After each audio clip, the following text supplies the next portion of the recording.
और ये अमित शाह पहुंच गए। अभी आप नितिन नवीन को भी देख सकते हैं और अमित शाह भी नजर आ रहे हैं। दोनों बारामती पहुंचे हुए हैं अजीत पवार को श्रद्धा सुमन अर्पित करने के लिए, आखिरी विदाई देने के लिए। गृह मंत्री अमित शाह को अभी आपने देखा और उनके साथ नितिन नवीन भी नजर आए। तो इससे पहले हमने देखा शरद पवार भी वहां पर मौजूद हैं। आपको ये भी बता दें कि कल जब कुछ वरिष्ठ पत्रकारों से भी बात हो रही थी, वो एक और बात का जिक्र कर रहे थे अखिलेश। जब पहले एक बार हेलीकॉप्टर हादसे का शिकार होते होते बचा था, तो किस तरीके से उन्होंने इसे बयां किया था, अपने डर को बयां किया था। बिल्कुल, देखिए बेबाकी के लिए भी वो जाने जाते थे कई मौकों पर। और खास तौर पर आपको याद हो, महाराष्ट्र में जब सरकार का गठन होने वाला था तो पूछा जा रहा था, पत्रकार जो वहां पर मौजूद थे वो पूछ रहे थे एकनाथ शिंदे से कि क्या आप शपथ लेंगे उप मुख्यमंत्री के तौर पर। वो खामोश थे, कुछ नहीं बोल रहे थे। इतने में बोल पड़े थे अजीत दादा, उन्होंने कह दिया था मैं तो ले रहा हूं शपथ। और उसके बाद वहां सब हंसने मुस्कुराने लगे थे, जोर से ठहाके लगाने लगे थे। उसके बाद एकनाथ शिंदे ने थोड़ी चुटकी भी ली थी कि अजीत पवार को तो इस बात का अनुभव है शाम में शपथ लेने का और सुबह भी शपथ लेने का। वो वीडियो भी फिर से एक बार वायरल हो गया सोशल मीडिया में।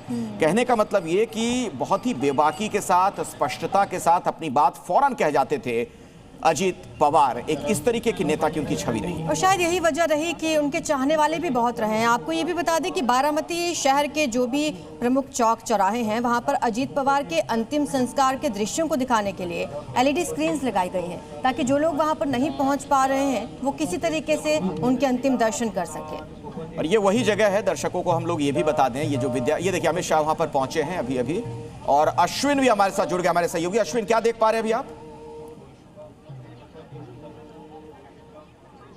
अश्विन, अगर मेरी आवाज आप तक पहुंच रही हो तो जरा बताइए, आपको देखा हाल वहां का? जो अंतिम संस्कार की विधि है वो शुरू हो चुकी है और बिल्कुल जी देखिए ये जो जनसैलाब है, आप देखिए बड़ी संख्या में लोग यहाँ पर पहुंचे हुए हैं।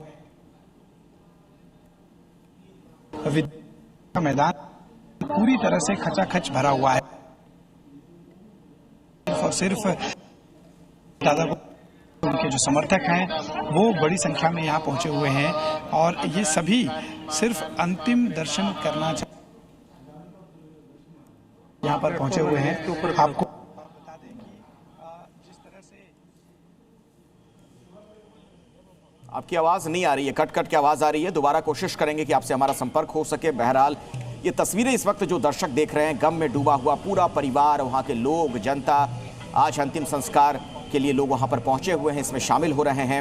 ये देखिए तस्वीरें जो आपके सामने हैं इस वक्त। और जो बात हम लोग बता रहे थे दर्शकों को, ये जो जगह है विद्या प्रतिष्ठान मैदान, यहीं पर अजीत दादा का दरबार भी सस्ता था, एक तरीके से जनता दरबार। यहाँ से लगभग 1.5-2 किलोमीटर की दूरी पर उनका आवास है। जब भी यहाँ बारामती वो पहुँचते थे, यहीं आ जाया करते थे, इसी मैदान में बैठते थे और तमाम लोग उनसे मिलने वाले जो होते थे यहीं आकर उनसे अपनी बात बताते थे, या फिर किसी को कोई दिक्कत होती थी तो उसका फ़ौरन वहाँ पर समाधान निकालने का प्रयास किया जाता था। आज इसी मैदान में अंतिम संस्कार उनका हो रहा है। अक्कू श्रीवास्तव हमारे साथ जुड़ चुके हैं। आप वहाँ पर हम देख रहे हैं तमाम गणमान्य पहुँच चुके हैं, तमाम उनके चाहने वाले लोग पहुँच चुके हैं। कैसी तस्वीरें आप देख पा रहे हैं? अक्कू श्रीवास्तव जी पत्रकार के तौर पर हमारे साथ जुड़े हुए हैं, उनसे जरा समझ लेते हैं अजीत दादा की राजनीतिक विरासत के बारे में। अक्कू जी, कैसे याद कर रहे हैं आज आप अजीत पवार को?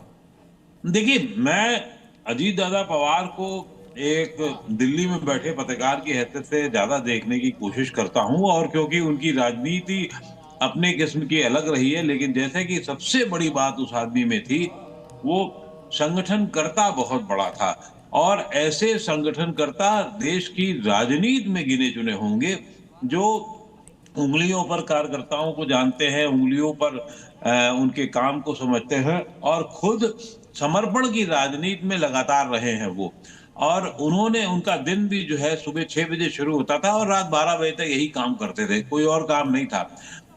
हाँ, उनके ऊपर निश्चित रूप से, क्योंकि आप जब राज्य की राजनीति में रहते हैं और राष्ट्र की राजनीति में रहते हैं तो बहुत सारे अंतर होते हैं। वो उनके ऊपर बहुत सारे आरोप लगाए, बहुत सारे बड़े बड़े लोगों ने आरोप लगाए, बाद में उनके सहयोगी भी बने, लेकिन उसके बावजूद भी अक्कू जी बीच में थोड़ा सा रोक रहा हूं, यहीं से अपनी बात दोबारा आप शुरू करिएगा। अमित शाह वहां पर पहुंच गए हैं, ये तस्वीर जरा दर्शकों को दिखा दें। पूरा परिवार, पवार परिवार मौजूद है, सभी लोगों ने खड़े होकर उनका अभिनंदन किया है और गृह मंत्री अमित शाह अभी यहाँ पर पहुंचे हैं और नितिन नवीन भी उनके साथ साथ चल रहे हैं। बिल्कुल, जो बीजेपी के नए अध्यक्ष हैं वो भी इन तस्वीरों में आपको नजर आ रहे हैं। जी अक्कू जी, अपनी बात पूरी करने हैं। हाँ, तो उनके ऊपर बहुत सारे आरोप भी लगे हैं और वो आदमी राजनीति के प्रैक्टिकल एस्पेक्ट को इतना ज्यादा समझते थे, वो ऐसे बहुत कम लोग होंगे।